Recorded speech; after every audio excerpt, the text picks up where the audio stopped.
What's up, everyone? Today I am reviewing this Yoto bike, Leopard right here. It's a mighty e-bike and I'm gonna take it. It's an adventure bike. They call it a hunting bike. All of us are into kind of adventure, especially older people, my neighbors. So I'll take you for a ride and come back to me and I'll let you know pros and cons of this thing. All right, we have the Yoto bike, Leopard Pro, and we're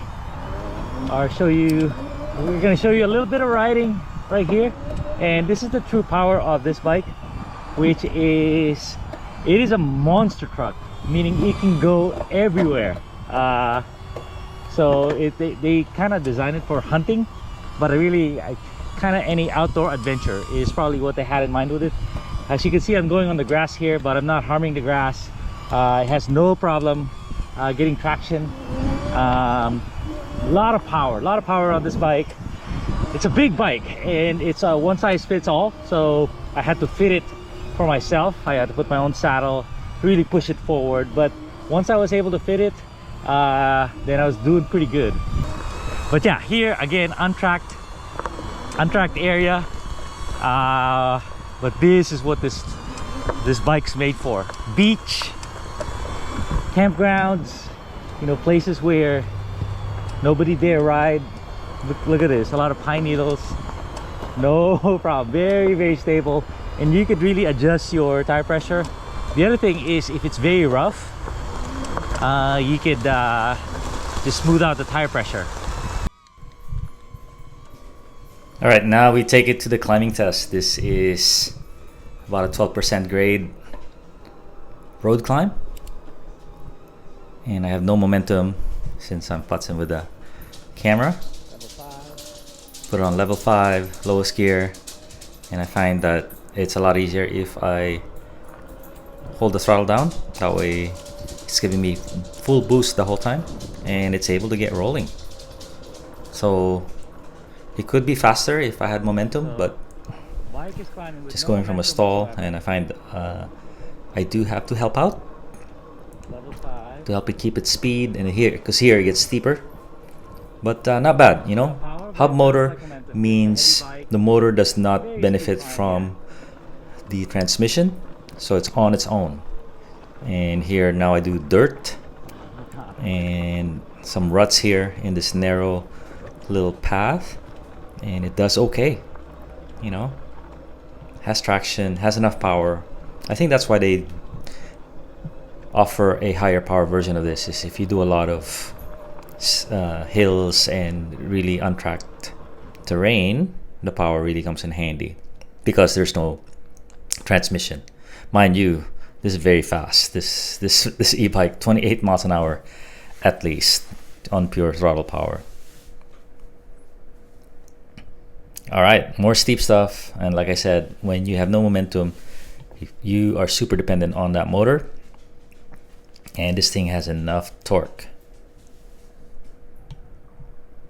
I believe 1200 watts for the low power version and 1700 watts peak for the high powered version. And here I've taken a lot of mountain bikes, cruiser bikes, and they don't have a fun time here because it's off camber, it's loose, a lot of bushes and thorns, but that's okay.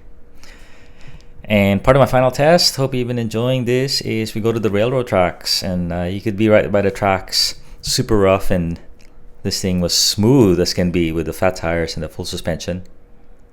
And right here is a very narrow single track. I have to duck my head several times, but it does well. So it's not an agile little machine for little people. It's a big person's bike that can haul for 400 pounds, I believe. It's got big saddle, big everything. One size fits all. Not for everyone, but it does fit the bill for quite a few outdoorsmen, adventurers out there, and decently priced, around $2,000 with a $250 coupon available in 2 power levels.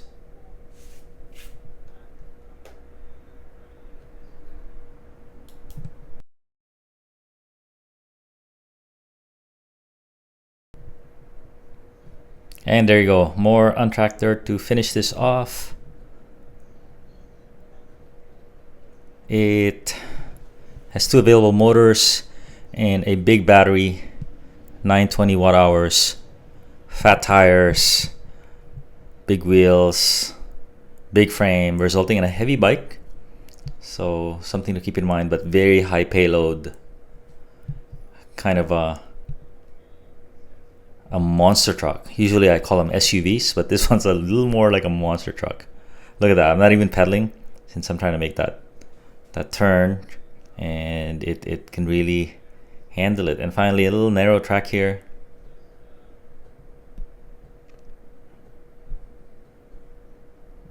And a little big for me, this bike. I changed the saddle, but I gave it a go and put a smile on my face.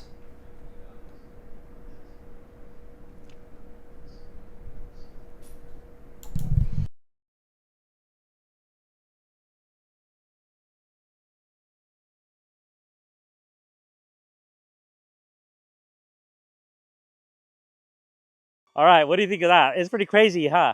So the pros, it's a big bike, big burly capable bike with a lot of power, either 1700 watts peak or 1200 watts peak, about 2 grand, $250 discount code, and it's built, fat tires, full suspension, and it's really comfortable on this kind of terrain, beach terrain, snow terrain. It does really well. The cons of this bike, I would say, it's a heavy bike, so you got to know what you're getting into. I think it's close to 100 pounds, 90 plus pounds. The saddle that came with it, I didn't like it. It was just so big and it's kind of swept back. I wanted more adjustability, more nose. So this is what you can tune it to your heart's content. This and the fit is huge. I'm 5'7" and I had a hard time fitting this thing. The seat post they had was super offset. The stem is very long.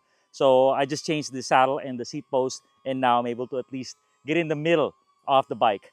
And then, what else? It's a class 3, very high powered, very very capable bike. Uh, and if you're a heavy guy and you just kind of want to put this in your camper so you could explore the campgrounds and the beaches and snow, not a bad option. So thanks a ton, and let's see what kind of adventures you can take it on. Thank you.